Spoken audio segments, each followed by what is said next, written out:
for supper about an hour later. But And Dad, we didn't could- you also make ice cream?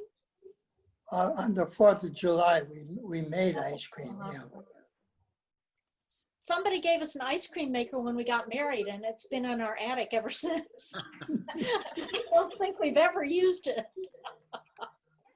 Well, Chris, next time we visit, We'll have to find out if any mice have built a home in that ice cream maker in the attic. I thought we might have used it back in the 1980s when we were visiting. I thought we made ice cream at your place once. Did we once? Okay, maybe once. I don't really remember, but you've got a better memory than I do, Kurt. Well, I think because I just kind of remember Alan and I talking about the thermodynamics of salt on ice. Yeah, that sort of rings a bell. I remember that conversation. So you're probably right, because it wouldn't have come up just out of thin air, would it have? Well, I remember the, oh, does go anybody ahead. remember what we had for dinners on Father's Day when we were growing up? Say that again, Mark. Does anybody remember what we had for Sunday dinner on Father's Day when we were growing up? Did Dad cook steaks or something? Not from steaks, but you 1968 probably, on, because 1968 until 1980, I was at summer camp every Sunday for Father's Day. I always missed it. I think that Dad probably cooked out on the grill, but I do remember the four of us sitting around that kitchen table making cards for Dad for Father's Day. We cut out, my mom had a book of old wallpaper, and we would cut out that wallpaper and fold it, and each of us would make a homemade card. Do you remember getting some homemade stuff from us when we were growing up, Dad? I remember that. Oh, by the way, Mark, Yeah. thanks for you're the apple of my eye. Like, Oh, did the plate get there in time? oh, that came about Wednesday, I think. But Was it in one piece? oh, yes. All right, excellent. It's a dinner plate with a big red apple on the middle of it with "You're the apple of my eye," the script around it. That perfect plate for Dad to put his chocolates on, so they're within easy reach. Yeah, excellent for chocolates. Yeah, it's the right size for chocolates too. There we go. By the way, I assume that I have the consent to record this performance today. Oh, I don't that's know, Mark, I'm nice. gonna that sue we're you all- over that. I did not submit this to the IRB in advance, so I'm hoping that you will not resist my attempts to record the No, I think that's right. Father's Day 2020. So I'm under the impression that Mother's Day and Father's Day are really have increased in popularity, and that when Dad was growing up, there wasn't much of a celebration. Is that you all's impression? They're Well, probably I think summer events. I think the same thing is true for Halloween and Valentine's Day. Uh-huh. That has been made into a big promotion for flowers or candy or Cards? even cards. Yeah, man. Well, Dad, tell us, what did you do with me and Chris, well, when Mom was in the hospital having Kurt and Mark? Did we go stay with Auntie Elle, or did you come home? How did that work?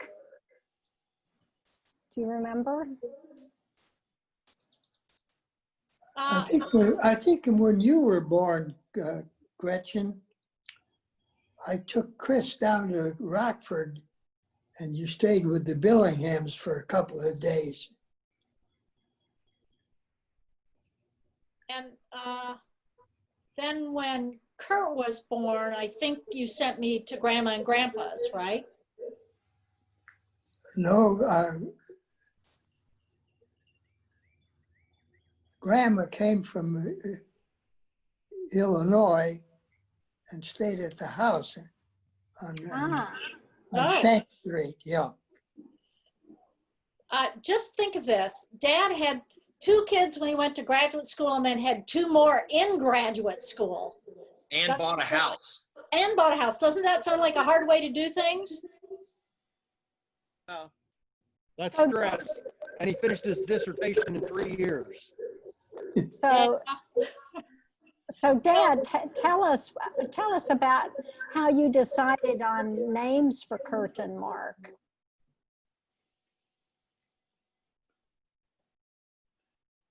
Well, it probably just came out of discussions that Meg and I had on names, Mm-hmm. but Kurt's named after my dad's best friend,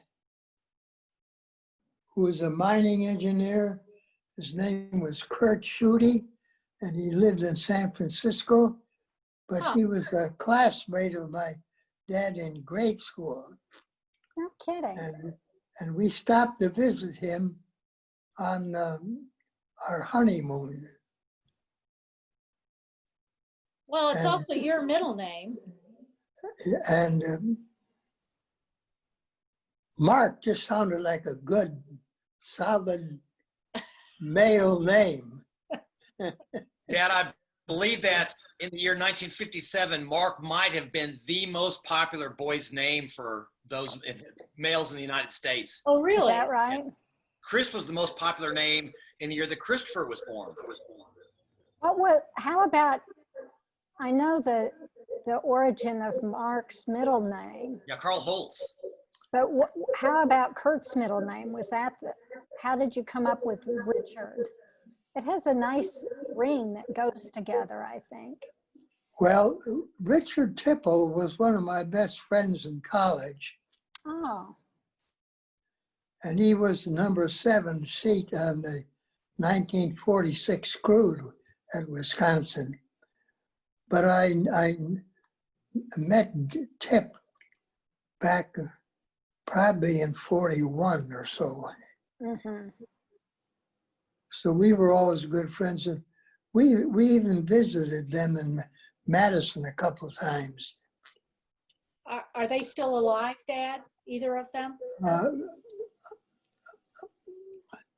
I know Tip passed away about 7 years ago, and Carl passed away.